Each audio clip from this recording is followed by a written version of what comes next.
Hey, Brit. Hey, what's up? Hey. I'm coming in hot this week. I'm coming in really hot this week. What do you got? What's so hot? What's got you so hot? I'm just pissed. Sydney is pissed. I'm coming in really hot. She is gonna burn it down. I have a lot of thoughts and feelings. We have a lot of thoughts and feelings, and we're about to get into them. But let's do the intro.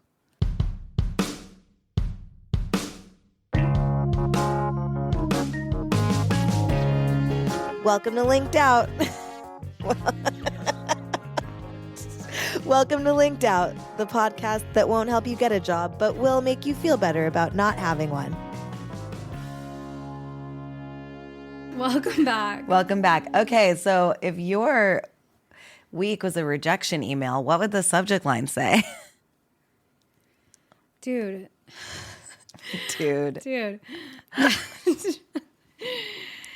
Let's burn it down. Burn it all down. Burn it all down. That was gonna be similar to my rejection email subject line. I was like, just light the match.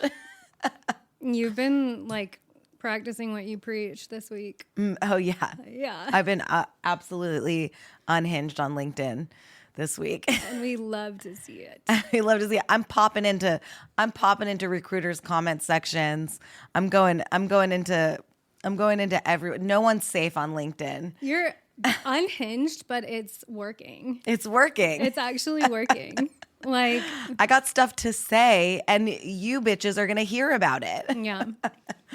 Lots of bitches are gonna hear about it. If you guys want to tell me to pay $10 a month for some subscription to get on a freelance website, I'm gonna tell you to go fuck yourself. I knew you wouldn't like that. I found somebody posting about their like company, which does, I don't know how they collect these freelance contracts or roles or whatever, but they basically they run a website that disseminates freelance jobs, and all you have to do to get access to these jobs is pay, $10 a month, I think is what they said their fee is. Yeah, bullshit. So I don't know. It's kind of like a spinoff, LinkedIn spinoff, LinkedIn Junior. LinkedIn Junior, but with $10 a month. Yeah. By the way, I still have my freemium. Freemium? Yeah, my freemium until tomorrow. Oh, shit. I put a calendar reminder to cancel let's fucking tomorrow. go.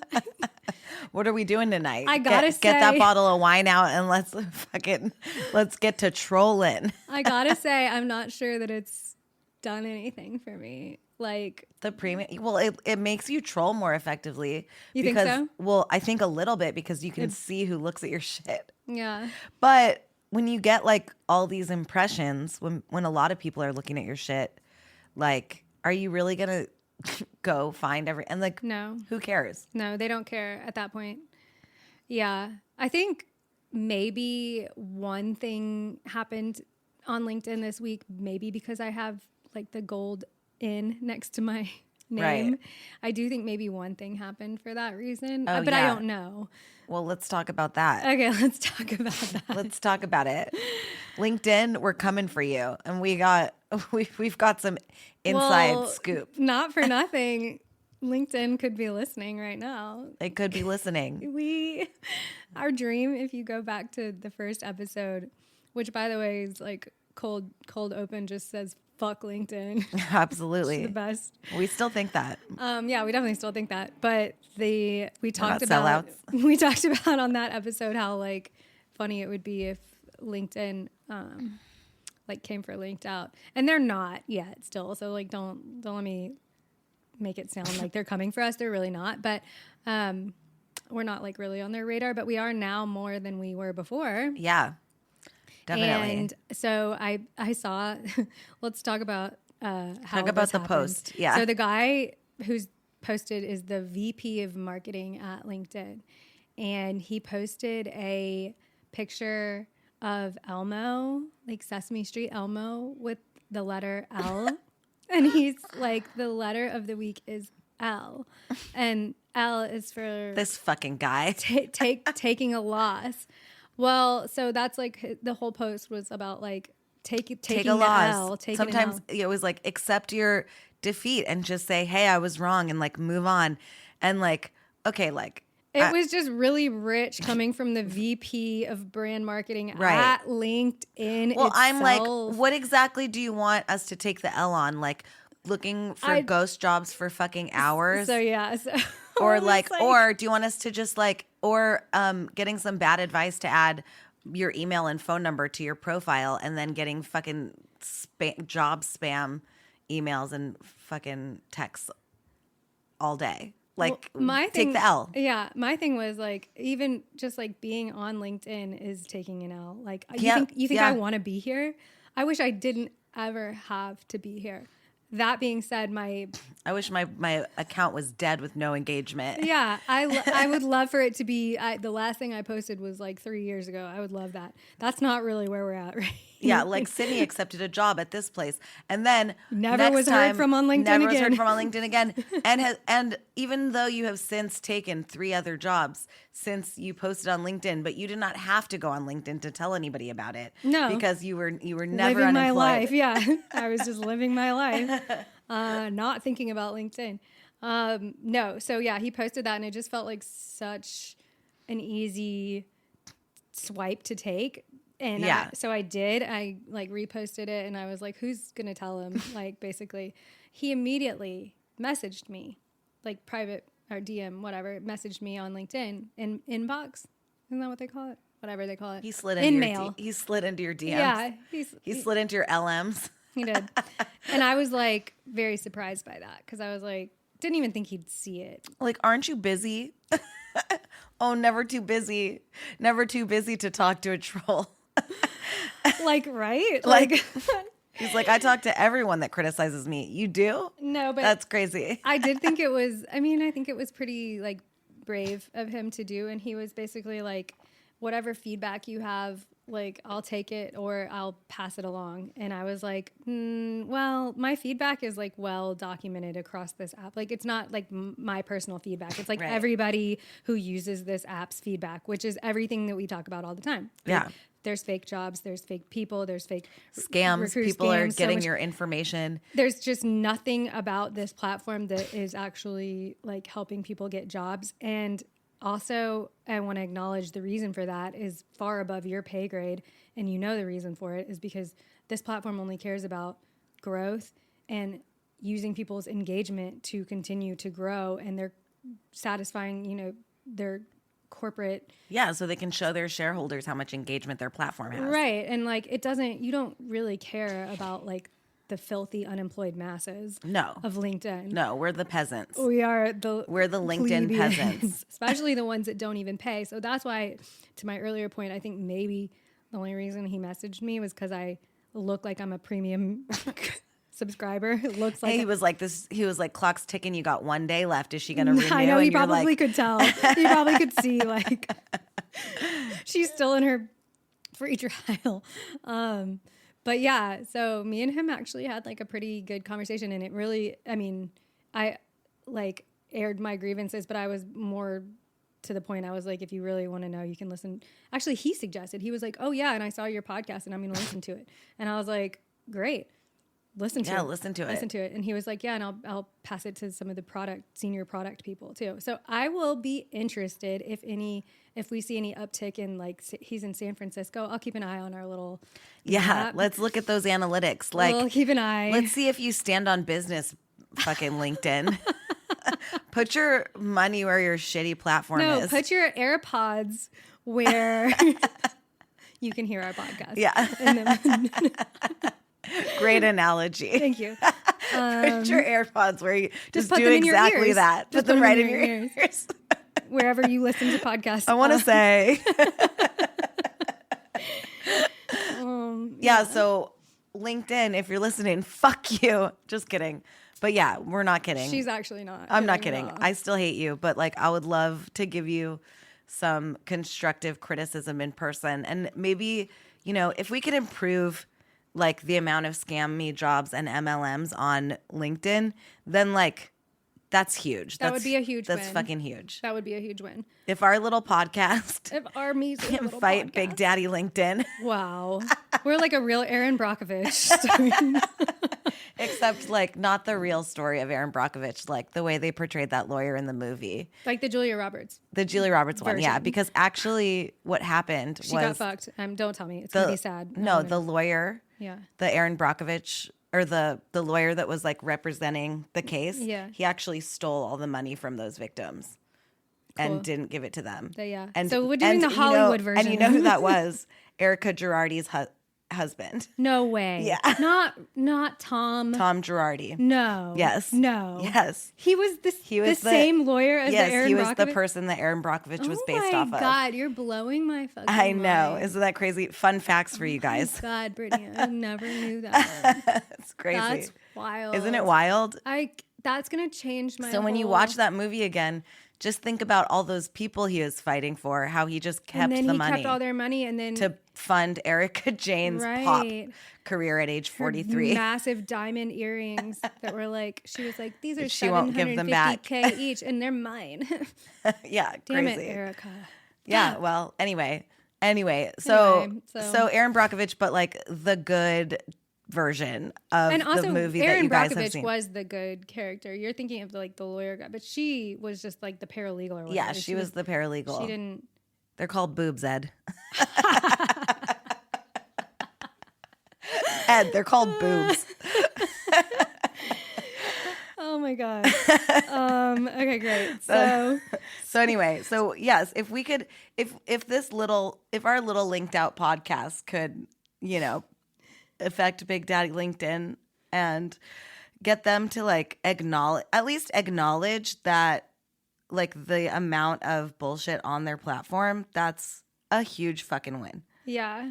And all of this yapping wouldn't be for nothing. That's right. Yapping for good. Yapping for social justice. Social justice. Yapping for change. Yapping for change. That's the new tagline. New lingo. New title. New linked out lingo. Yeah, so that happened this week. That was fun. And then you also had some traction on LinkedIn this week too, which we might as well go ahead and talk about now since it's on topic. I love this traction. So I just kind of like frustratedly posted something at like, fucking 3 a.m. I was in California and they all know you can't sleep. I can't fucking sleep. These jobs keeping me up all night.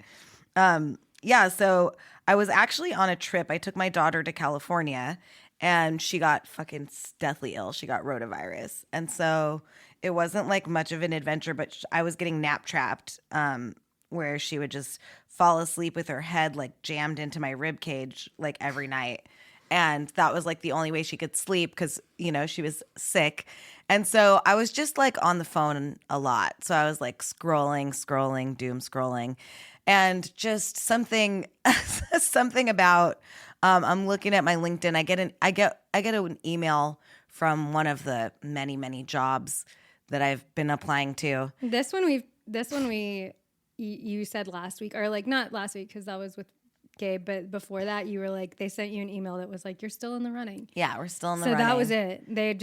This started back in like October, and then they sent you an email now in February saying like, you're still in the running. No, January. Yeah, they sent me last month. They're still in the running. So I've already spoken to 3 people at this company, and they wanted me to do. So anyway, I'll just read the post, I guess. Yeah, read the post. Do like a summary. So I just wrote bad news to share because how everyone's always like good news to share on LinkedIn. I got a job. No. So I was like, bad news to share. I've recently made it to the 4th round of interviews for a job I'm overqualified for that has a salary way below the value and amount of work of this role.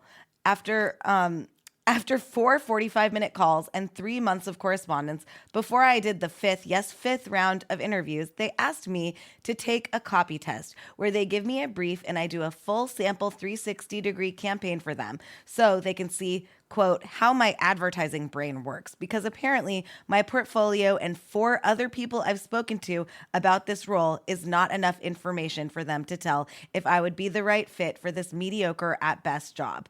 Can't wait to spend 3 hours of my life working for free and then getting ghosted. Cheers. So, that's a little angry.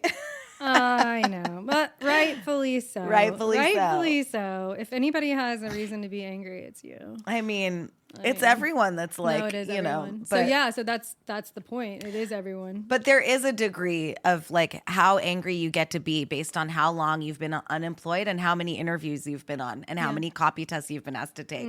Yeah. So I think that I am at high level. I am allowed to be at high level of annoyed. She's activated. I'm activated. It's on site. She's activated. So you got like 500 plus comments or likes. Yeah, we got like 600 likes, 300 comments, and like 100,000 impressions. Oh my God, this is like fully. This is fully LinkedIn viral. Fully LinkedIn viral for Brit, and I mean for anyone, but like you don't have 100,000 connections. On No, LinkedIn. I definitely don't. I have like 1,000 or Yeah, something. yeah. Like whatever.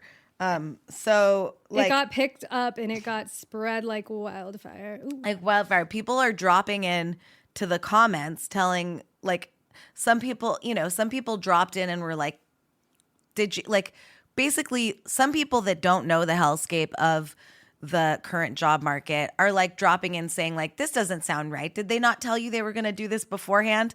No, Becky, they did not. So like I might have mentioned that if it were that. Yeah, if they told me that this was going to take 3+ months and they were going to ask me to do a copy test at some point after I spoke to the fourth person, do you think that would have changed my mind when starting this interview process? Maybe, probably not, because I'm fucking desperate. But like, at least I would know what to expect. At least I would be like, oh, they just did the third interview, so that means if they want me to move on, they're going to give me a copy test. Like, tell me what to expect. It feels like they're just throwing shit at the wall and being like, what else can we do to like, how else can we fuck with this candidate? Like, that's what it really feels like. It feels like they're bullying you. It feels like they're bullying me. So I had people that didn't believe this was real, which was like, okay, well, you're obviously gainfully employed, so go fuck yourself. Yeah. And then we had people mansplaining to me what I should do in this situation in like very rude ways, which I'm going to read. Yeah. A specific one that really just fucking pissed me off.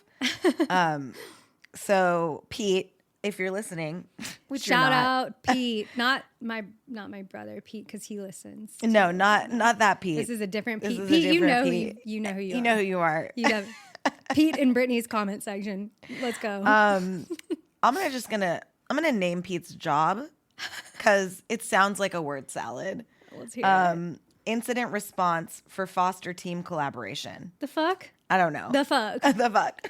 Don't even, none of that. That is word salad. That means, Am I that means doxing nothing. him? Should I bleep this? No, you didn't say his last name, so it's fine. If people could go to the comments and like find it. Let them. Okay, we're burning it all down. Okay. Remember what we're doing here. We're burning it all down. Okay, so Brittany, comma, I'm going to come at this from a different angle here. You already said a few things. Salary way below the value. 2, mediocre at best. Is this how you value yourself? Is this where you want to be spending most of your life? Does this job align with your purpose? No, Pete, obviously not. God. Does this allow you to live life on your own terms? Quote. I don't know why he quoted that. What is he quoting? Live life on your own terms, ? End quote. So, Pete, I don't know. I don't know, buddy. I already know the answer to these questions, and I am sure you do too. Okay.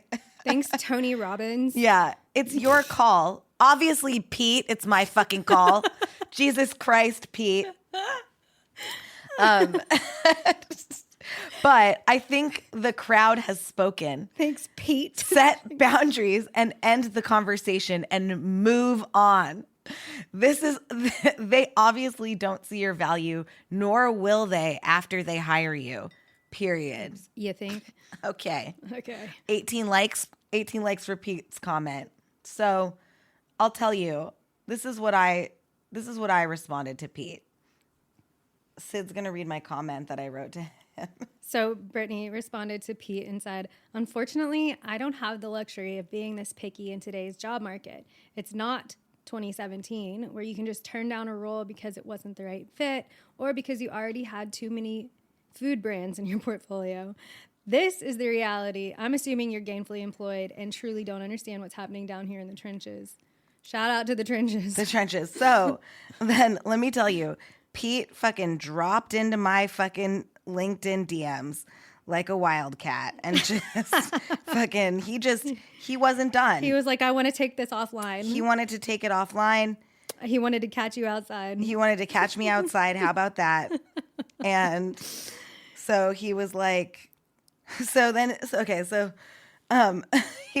Brittany. I don't like how he says my full name, comma, every time he's speaking to me, by the way. Yeah. What is that? People do that, though. I've seen other people do that. Brittany. It's like, just start talking. You don't have to say my name. You don't have to say my name. I know. You're already messaging me. Brittany, comma.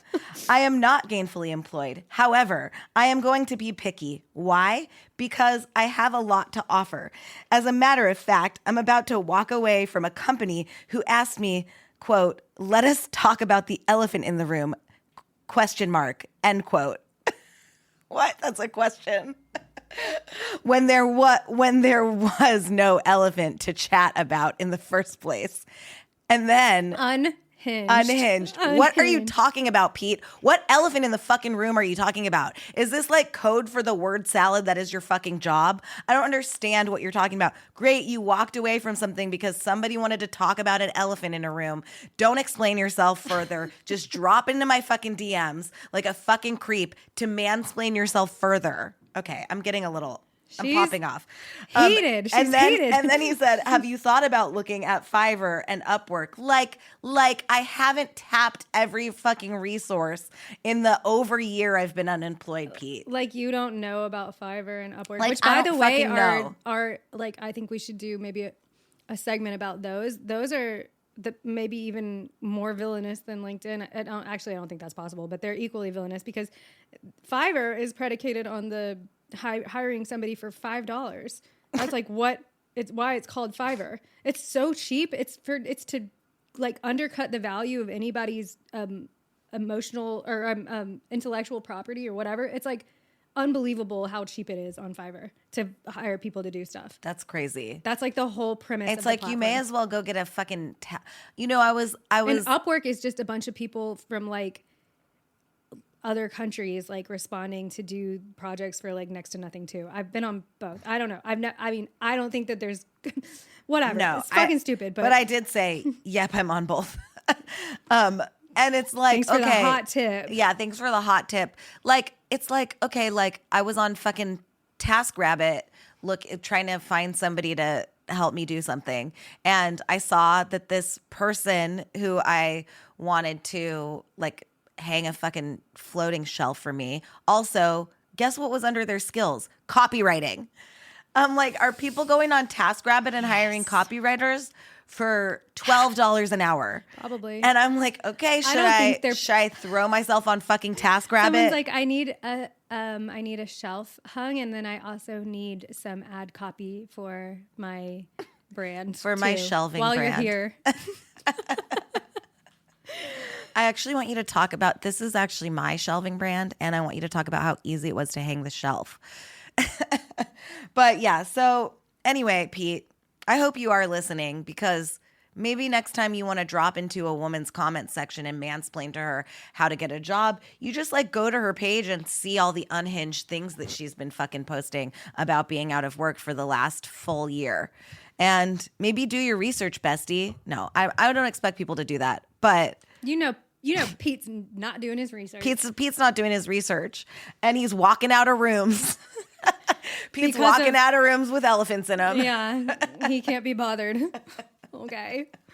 And may I further add, Pete, if that is your real name? It's not. It's not. We made up a name.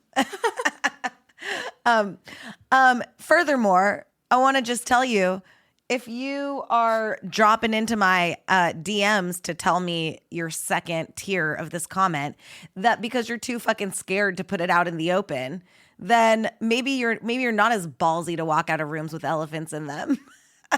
I don't know. Seems like you're doing things undercover on LinkedIn. All right, we can't spend any more time thinking about or talking about Pete. We've got to move on because I can't let him take up any more real estate in your brain. Well, this is it. This is the last we're going to talk about Pete. This is that we'll never thoughts. Go ahead. We'll never talk about him again. This was segue to people that instead of, because I did get a few like DMs that were like, oh my God, this really fucking sucks. I didn't want to name names in the comment section, but like these companies screwed me over. Yeah. So that was kind of like. So I have a question too. And I think like this is a question as much for you as it is for like our listeners, but what at this point, why are we protecting any companies? Like why? Because don't we? I think some people still have a little bit of hope that LinkedIn can help them find a job. But the thing is like I'm like basically we need like a unemployed people's revolution.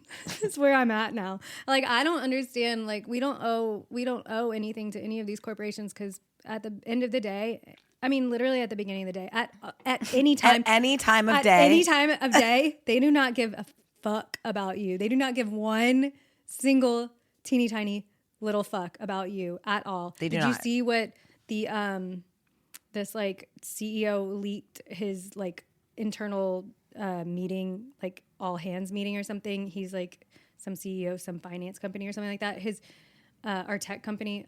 He I'll put his name in the notes for the show so that you guys can check it out. But he was talking about basically he's demanding full time like back in office for the company, like everyone, and the company, like a lot of the people are signing a petition, all of the employees, like that they don't want to go full time back in the office. And he was like, I don't give a fuck how many people sign the petition. Like I do not give a fuck. Like you're coming or you don't have a job. So and that's just like one small like that guy doesn't have to come into the office. No, I mean he does whatever he wants. But he likes to come into the office because he wants to get away from his wife and kids. Yeah, I mean, no, I think you're giving him too much humanity. I think people like that, once you're at that level, that that person is at the same level as like these CEOs of major corporations and companies that are making millions and millions of dollars. There's not much humanity left in you anymore, I don't think. Right. Like it's beyond the point of you just don't want to be around your like family and stuff. It's gone really far beyond that. It's your whole purpose in life is to create as much value for shareholders as humanly possible, and not because that creates more inhumanely possible. Because that creates more value for like you as a CEO, so that you can like move to other companies and make more than the obscene amount of money that you're already making. I'm looking at you, fucking Starbucks CEO piece of shit. Yeah. Taking your plane back and forth to fucking Washington because the headquarters are in Irvine, California, and you don't want to live there. Suck it.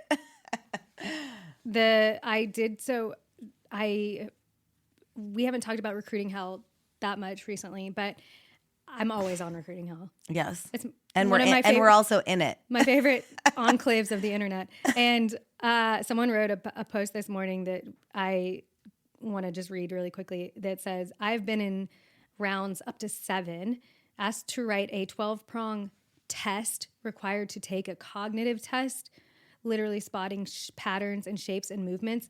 And this is for a drum roll, please. This is for a fashion PR job, mind you. These companies are publicly traded for the most part. At what point are we allowed to call out terrible HR practices? And what outlet do we have? Glassdoor is a joke, but the system is broken and light needs to be shed on some of these practices. Is there such an outlet?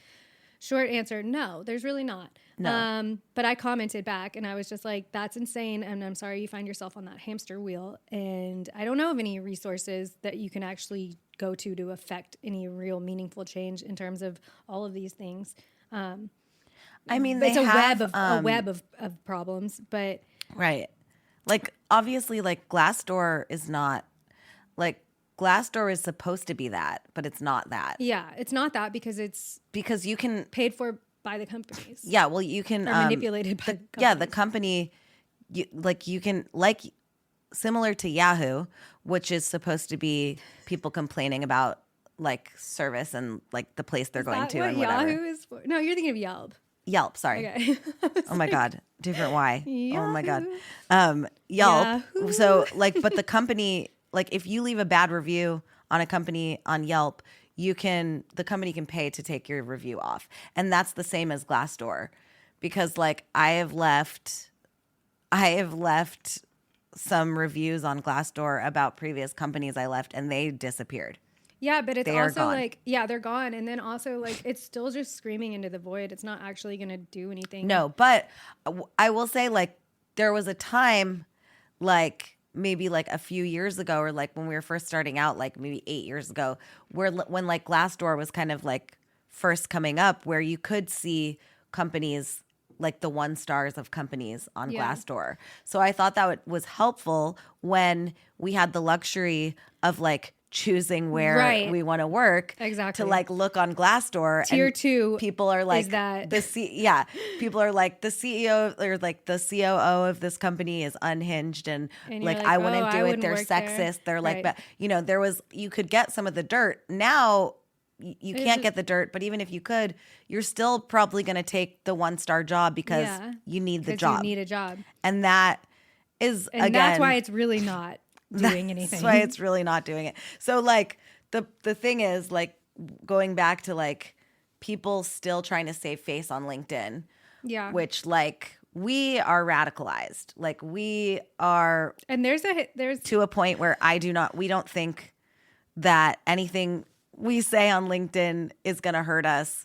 Like if we're just being honest and like airing our grievances. Like it took us a while to get to this point. Yeah. Like we were 12 listening episodes. 12 episodes. We're Sydney was like listening to the beginning episodes and how before she was even radicalized, when I was already when we started, I was like I was already a year in to like jobs. I was like, we'll see. Like it's a scam. I was such a baby. The first episode I was like, wait, there's job scams on LinkedIn? What? You stupid bitch. Oh, sweet. Of course I was like, sweet summer child. You were so patient with me. But now I'm like calling for revolution, you know? So like now I'm fully. She's leading. She's leading the radicalized group. Dude, I am. And I don't know what the answer is, but I just think there's so much outrage and there's so many people, not just the people that I am connected to, which is a lot of people who have found this podcast, and we're so thankful for you guys. And I'm like, again, I say this to everyone when they reach out. I'm sorry that this resonates with you. I really wish it didn't, but we have found that not only is it, us that's talking about this kind of stuff, but it's so many people are talking about this stuff. And I see these viral posts besides just yours. I see them all the time on LinkedIn, people talking about the shitty things that they're getting ghosted, or they've applied to 1,500 jobs and they've been unemployed for 2 years and they've never seen anything like this and stuff. This is a widespread phenomenon. Yeah. And it is not being covered the way that it should be. No. And the reason why is what we all know is that doesn't pay the bills. That's not right. Well, and that's the thing, like that, like my post was only 600 people, but like we see posts like about being unemployed that have 9,000 like not impressions, like 9,000 reactions. Yeah. And like probably has 500,000 impressions at least. Yeah. And like more. 1,300 comments. Yeah. With just people like telling their stories and be like, this happened to me. This exact same thing happened to me, which like obviously tells us that, the 4% of people unemployed that you could ask Google about is obviously not correct, because this platform Somebody told me they were listening to something else and that they estimated that the real number is 24%, which is crazy. That's almost 1 in 4. Yeah. People. Well, that's 1 in 4 people I know are unemployed. Right. I mean, to me, here's 2. I know it sounds. 100% of the people in this room are unemployed. Yeah, and literally, like 200 people that just dropped into comments saying they couldn't find work.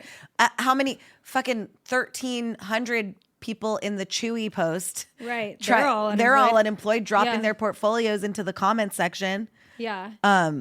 LinkedIn has truly become like the Hunger Games. And it's just like that for that reason, I think too, like that's why I truly don't give a fuck like what I say on there.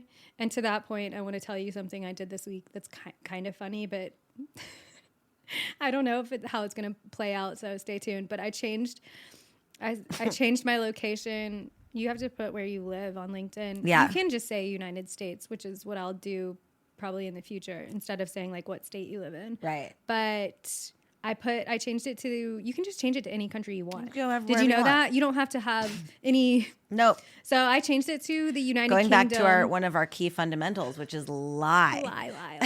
About to get the job. I just want to see if I changed it, and I did. So I changed it to United Kingdom, and I'm going to start applying for the same jobs that I apply for here and stuff, but that are posted for there, and just see if it changes anything. Probably won't, because it's probably just as fucked there as it is here. But it's a little experiment for me for funsies, and I can pretend like that someday I might live in London. Let's go. Let's fucking go. Yeah. Let's move to London. I want to. Let's go. I want to become an Essex girl. That's like my lifelong dream. Oh my God. And I also wanted to talk about something, I guess, a positive thing that happened is that in the time that you were gone, while Brittany was on vacation. Sabbatical. Yeah, not the worst vacation, but no, I think parts of it were probably good. But I got a freelance gig finally, and it was from a friend who I went to coffee with a few weeks ago. She's got a job, and she is in like a running club. I can't remember if I talked about this. I don't think I did. No, I definitely didn't. Anyway, she's in like a running club, and someone who's in the club with her asked her to do a job. She does the same thing as I do. She's a writer, and she was like, had just had coffee with me, and she was like, "Do you want this job?" And I was like, "Yeah, like thank you so much," but also like not fully knowing if it was going to happen or not. Right, because we've been burned before, right, as you know, so many times. But it actually did happen, and this company isn't even in the United States. Speaking of, it's like the company is in Colombia, South America, and they only have like one employee in the United States, and he's the one who's in the running club. But so that's good. That's a little bit of good news for me. It's not a very like big job right now, but a job's a job. Yeah. You know, it's a little bit of something. If I had to survive, I mean, I couldn't survive on this. No one could. Like, this amount of work is not.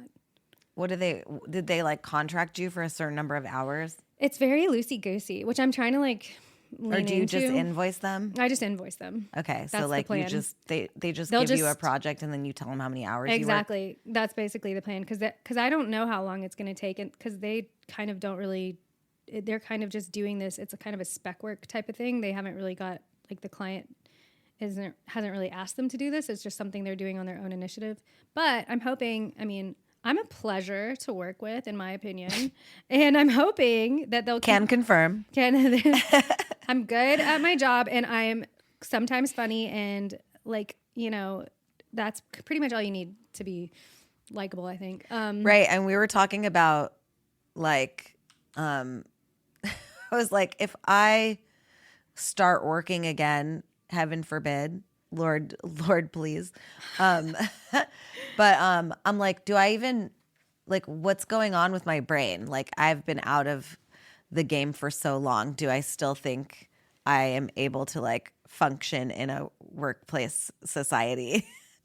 But then, you know, I think sometimes it's like riding a bike, and I don't think sometimes I feel like we just overthink things, and maybe it'll, you know, be for the better to like go in with like a fresh perspective. And what I told you is the less that you think about, like the less you overthinking. toil in your mind, especially with what we do, advertising, the better off you're going to be. Because simple as see like it all the solutions time. that work. Yes, it's first. People might in portfolio schools say like not your first thought, but it's almost always your first thought that is the one Yeah. that you go with. People love that. They love it. They love your first thought, and they love when you're quick about it. You know, they love when you just like come up with something and then run with it and then stand behind it. You know, like just commit to your dumb thoughts in advertising, and people will love it, I think. The dumber they are, the better they do. Which is like, speaking of dumb thoughts, Did you have one? yes, the Super Bowl was last weekend, and that we had a couple people ask If you're us. expecting us to talk about it, We, this is the since part we where work we're in gonna try and advertising, talk about it. yeah. So since we work in advertising, a couple people did ask us if we want for our hot take on Super Bowl commercials, and I know that AI wrote a lot of the commercials because you could just tell they were all flat and not funny, Yeah. and there was no humanity to any of them. Yeah. And I didn't watch all of the Super Bowl commercials because I am not. I do not have an advertising job, so I am not immersed in the advertising world, Yeah. and I just have been staying away from the culture, It's the toxic culture. I can't be arsed. You know what I mean? I just can't. I like was some. So I did have the chance to see like a few of them, but I didn't watch the Super Bowl because I was just like, I don't give a fuck. I really don't give a fuck about this. Like, this is so low on my list of mental priorities. Like, I think that night I watched like this gardening show that I've started watching instead. There you go. Which is like very soothing to me. But the one that I did have a strong opinion on is the Hims and Hers commercial, which is basically like a montage style commercial with Childish Gambino. This Is America is the song in the background, and it's talking about how like Americans have gotten fatter and fatter because our food is getting shittier and shittier, and like it's all part of this like big processed food industry and like whatever. And then the fucking solve is that instead of like we need like Making a lifestyle change. instead of like anything, like any like meaningful, like we need sustainable regenerative farming, we need people like anything like that. It's actually just to sell you oral semaglutide, which is by like Ozempic. Hims and Hers. Yeah, it's oral Ozempic, and that's like that was like the pivot of the commercial. And I was like, this is so fucking dystopian. Only in America could you have paid millions and millions of dollars for a commercial to call people fat and like gross because of how fucked our food system is, and then be like, but we have a solution, and it's take this pill, you stupid fat or take cows. this injection. You know, it's like, and also like that's so fucked, and I can't believe it got approved. And I even furthermore cannot believe that it got approved with that music specifically in the background. Like, I'm not going to sit here and, I mean, I am going to say this. If I worked in that office, but if I had any access to that commercial being made, I would have absolutely been like, this is a bad idea. And that was people millions, like it. And they spent but people actually do like millions of dollars on that. That's commercial. why I feel even more like unequipped to even comment on this stuff, because the things that are like somehow the things that people like right now in the culture of advertising, I don't like and I don't agree with. Right. So like I feel like, I don't know. I just feel like very separated from that world. Yeah. It doesn't really feel like applicable to my life. Well, I think because the trickle down is like the creatives, the people that like really like the industry and like are good creatives are unemployed, and they are only Right. they only have, like content creators and like creative, like a creative director and then Right. AI, Yeah. like writing all of their stuff because they don't want to pay to do these things that Yeah. they deem unnecessary because They they don't have think any that they money. can. No, they want to net their money. True. They want to keep the money that they have and not. They want to like see what the easiest way to still do something is without affecting their bottom line. Yeah. So, I mean, that's my hot take. The commercials were flat. This one was fucked up. There was a lot of like AI body positivity commercials, and then there was like this fucking him and hers or whatever, like take a shot. And it's like, okay, great. It's just like it was like, oh, you guys were so close to like saying something, and then you just like didn't, and you were just like, pop this pill in your mouth. It's like, okay, nice. Like you almost got, like you almost had a thought. You almost said something. You almost did something, but then you just didn't. And actually, you really like fumbled the. I mean, football reference here. You fumbled the bag, fumbled the ball, whatever. You fumbled. You fumbled it right at the fucking finish line there, and yeah, I don't know. I also saw, and we have talked about this brand before, this big trendy water brand, but I saw they did their first ever Super Bowl commercial, and it was, I saw this post today. This is controversial, I guess, but it was for Maison Perrier, and it was, they did a print campaign that was exactly the same thing as what this Liquid Death, whatever, I'm just gonna say it, they did for their Super Bowl commercial, but like a month earlier, they did this print campaign where they have like professionals in different industries, like pilots, drinking on the job, but they're drinking water, and their tagline is like sober chic, but it's like the same exact art, like almost the same art direction, almost the same like concept. Really, it is the same concept as what Liquid Death did for their Super Bowl commercial, which could be purely coincidental and probably is, but I just thought it was interesting.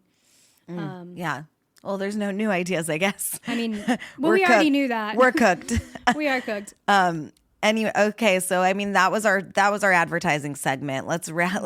Let's wrap it up for all of the people that don't work in advertising that don't want to talk about it. I'm bored, anyways. Let's go.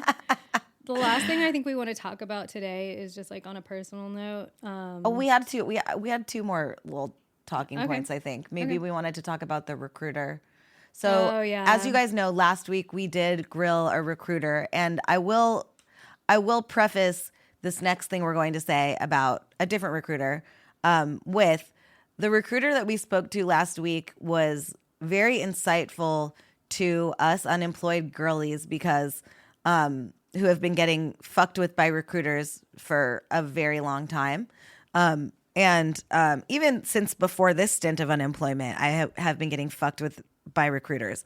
And so I did have a lot to say, and I did go in with a chip on my shoulder, but the specific recruiter that we spoke to had some really good insights. And I think that separating the type of recruiter that you're talking to is meaningful in looking for jobs, because these third tier recruiters that are working independently are probably the ones that are going to ghost you, as opposed to like the recruiters that actually get contract hired by the company that is looking for someone. So just when I speak ill of recruiters, I am not specifically talking about those types of recruiters, because I do believe that those ones can find you a job. Yeah. Anyway, disclaimer. But hashtag not all recruiters. But on hashtag not all recruiters. But LinkedIn is mostly riddled with the third tier. Yeah. I'm trying to start my own. They're struggling scummy too. Types. Yeah. Do you want to buy a watch for my trench coat exactly. type of recruiter? Oh my God. It's giving watch in the trench. It's giving fake Rolex. It literally is. That's okay. The analogy. No, I mean, that's perfect. So we, saw a post on LinkedIn. Oh my God, I know where you're going with this. Okay. We saw a post from a specific recruiter that we know, talking about they were talking about like the amount of school that creatives go to, and if you go to school for longer, should you get paid more at your entry level job? Right. And should you not have to take an internship if you do a full 2-year program, as opposed to doing programs that are now 6 months?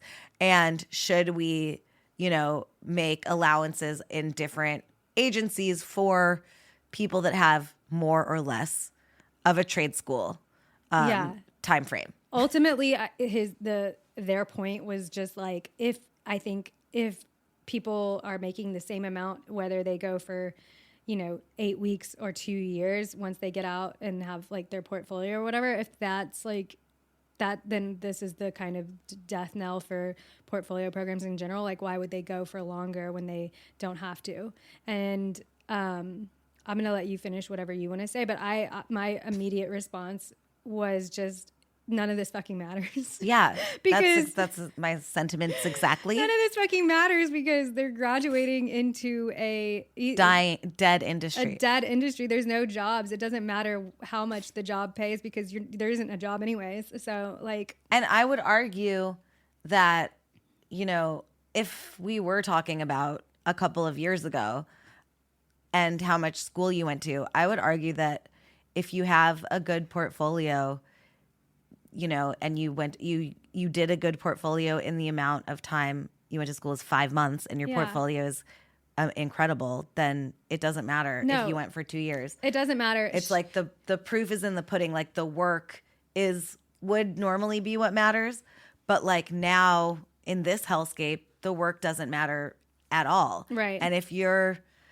this used to be maybe a point of debate, but at this point it's like you're so outside of what the actual like reality is that this is like, this debate is dead in the water. It's irrelevant. Because I'm thinking of like, this guy was in my quarter. He went only for 1 year, I think, out of the 2 years of the program. And he now him and his brothers started like a huge media company. And he's like super successful and thriving. And like also, but he worked his ass off in school too. And he like he did in in 1 year what most people it takes 2 years to do. So it doesn't even fucking matter. But it doesn't matter. No. And again, and it doesn't matter if you go to school at all. Some 2-year programs, like for copywriters, for example, that didn't need to be 2 years. No. They were just grifting, right? Trying to get everybody to money. Stay for as long as maybe designer, but like if they learn a lot more. I feel like you could cram it into a year. You definitely if you could. Wanted to, you could probably cram it into 6 weeks too if it was like full time. This school was like 1 hour a day or something. Right? Like that, so. Yeah, it was. And I had a great time. I had a really good time at that school. But me too. And can I say something too? Because I think this is worth saying.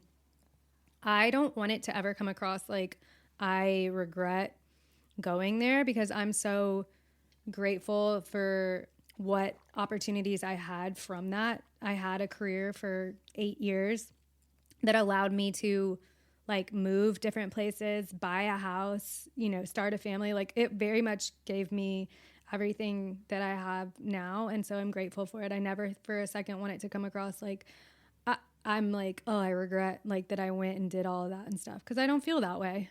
No. And we wouldn't be doing this podcast because we wouldn't know each other. Right. So yeah. I mean, in an alternate reality, we would not. Because that's how we met. Know each other. So yeah. I mean, that too, obviously. But that goes without saying. But yes, but that is like the different social aspect of, going to a school where everybody is trying to be in the same workforce, is like you kind of keep in touch with people and you connect with some people and you don't connect with some people. But this all does go out the window in today's job market because things are it's the wild, wild west, and LinkedIn is Hunger Games. Yep. And like, so, I mean, we just kind of got into a discussion about like people, like much like what we were talking about earlier is, which will segue into the next thing I would like to touch on before we wrap it up, which is like some people are just out of touch, and there are, people that are louder not, for the people in the back. And there are people that are not in the trenches that don't understand what's going on. They are not in these mean streets. The debate of the LinkedIn comment pool. The LinkedIn comment trudging through. The unsullied masses of LinkedIn, okay? They do not know. They are not don't know, dropping it. They are not dropping it down low in the comment section with their portfolio. They are not I used that today, by the way. Dropping it down low. I saw a post for someone. I was like, I don't care what happens. I just hope that one of the people who dropped it down low in the comment section gets hired. I don't care what happens. I don't care what happens. Just I just anybody. want one of them I just to want get one it. of them because they're not, Right. unfortunately. No, but like, of course not.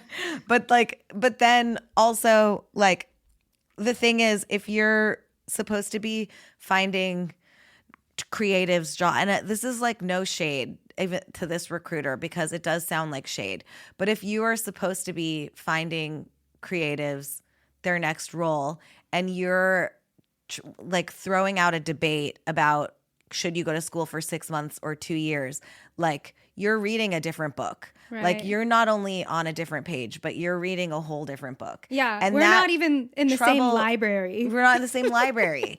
And that like your book is outside in a dumpster. It's been banned. It's been banned.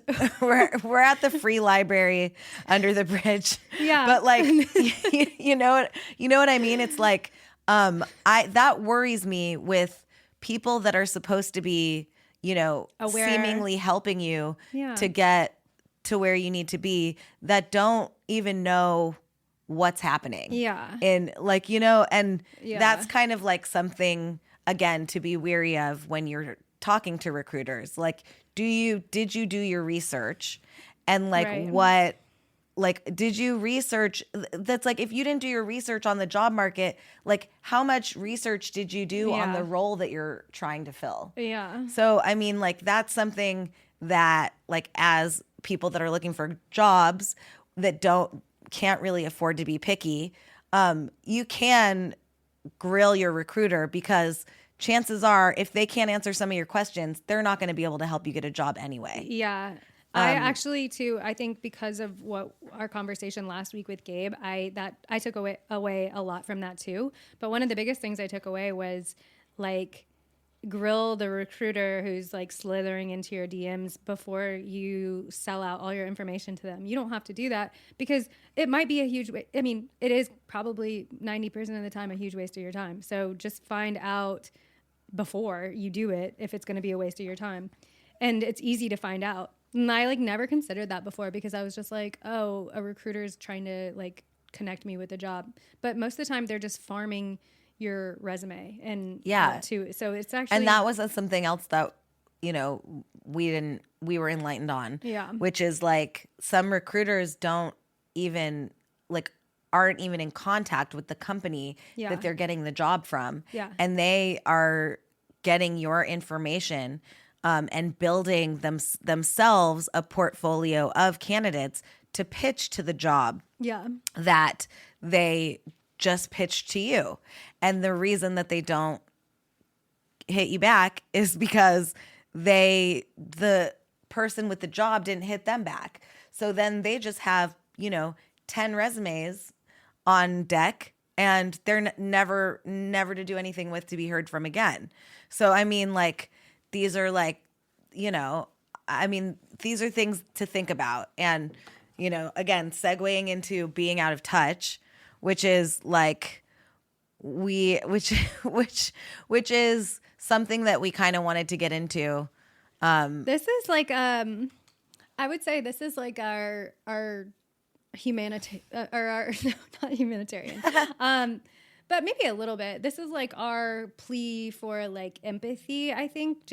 I think if you're listening to this podcast, you probably have experienced this, what Brittany is about to talk about. And it's tough to understand from the point of view of the person who is employed. Interacting with somebody who's unemployed when you're employed, it can be like really, I don't know. It's just, you don't understand. It's hard because you don't understand like the severity of their situation.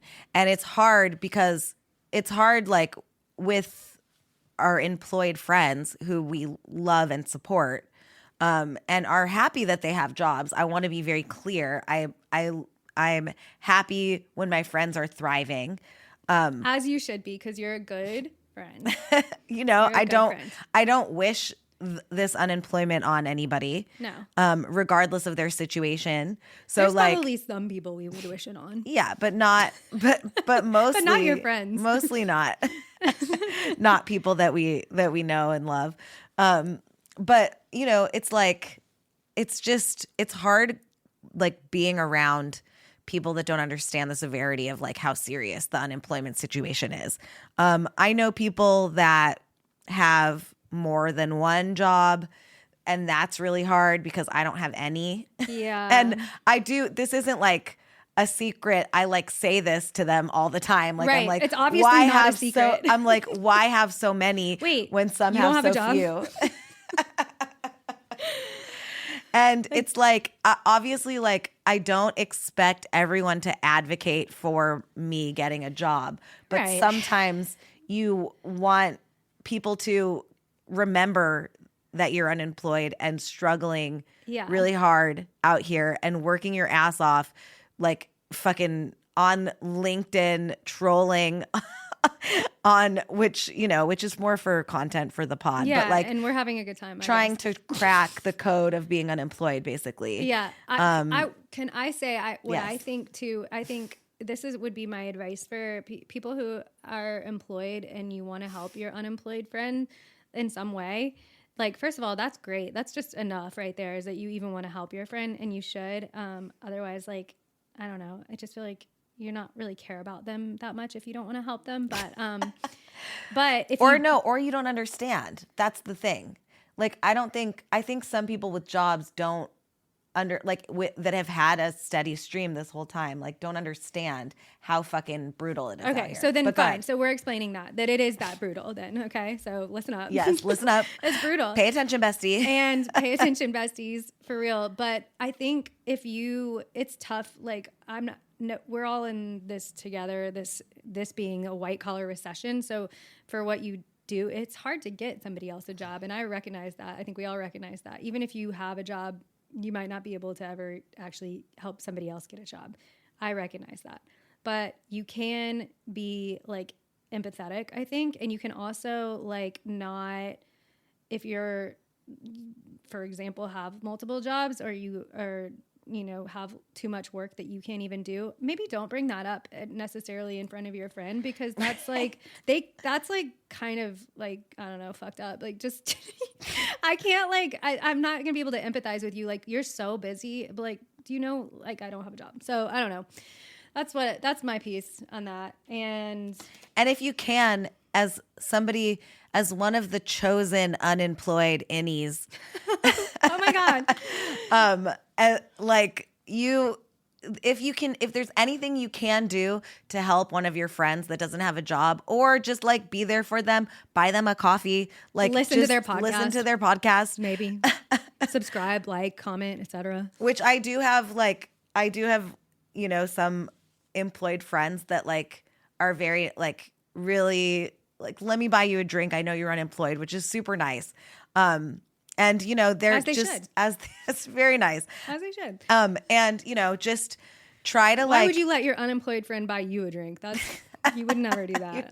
I hope you would never do that. Though you just said something, though, that I think is a good place to end this week, because we came up, we got a really nice message this week in our linked out pod Gmail account from Jessica, and we're going to talk more about her email next week. But we kind of came up with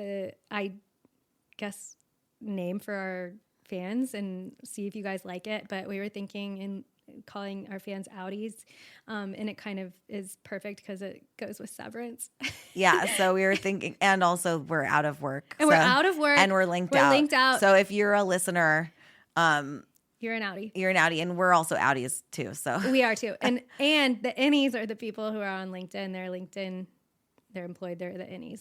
They're the ones that are working. So they're the ones that are working. I mean, it works. It works. We hope you guys will adopt it. We're workshopping it. So if you listen, that's pretty much all if you listen to this podcast and you don't mind being called an outie, or you even like it, let us know, because we kind of like it. We like it. We like it. We like it. So wrapping up, if you're employed, show your unemployed friends some grace. If you could do anything to buy them a drink, pass their resume to someone, or just don't get their hopes up, just maybe secretly go to their book and send it to your boss. You know what I mean? Like, you don't have to even, make a big deal about it. You don't have to make a big deal about it. Don't get their hopes up there. Their dreams have already been crushed so many times. And just listen and just like be there to listen to them because, you know, it is fucking hard. And we acknowledge that it's hard. And, you know, we're all here. We're all in it together. So let's just be in it together, you know? Yes. And if you can support, and again, if you can like support someone's creative side hustle, like we would, if you guys have a creative side hustle that you would like us to support, we would love to do that because if we can like in a dream scenario support everybody's creative side hustle aside from being unemployed, maybe it becomes their main hustle, and we would love that for us and for you. Yeah. So, you know, well said. Just, like end on a high note. Do something creative that has nothing to do with work if you can peel yourself off from the computer. Plant some plants too. I mean, I'm finding that very therapeutic. Easier said than done, but like I'm just saying it will help. It does help. It's helping us. And that's it. That's it. Have a good week. We love you. Love you guys. Love you so much.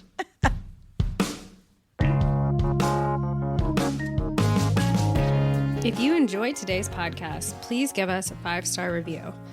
Email us at linkedoutpod@gmail.com and follow us on TikTok, Instagram, and Blue Sky at linkedoutpod. Your support means everything, and we fucking love you. Mwah. That was cute. Bye, bestie.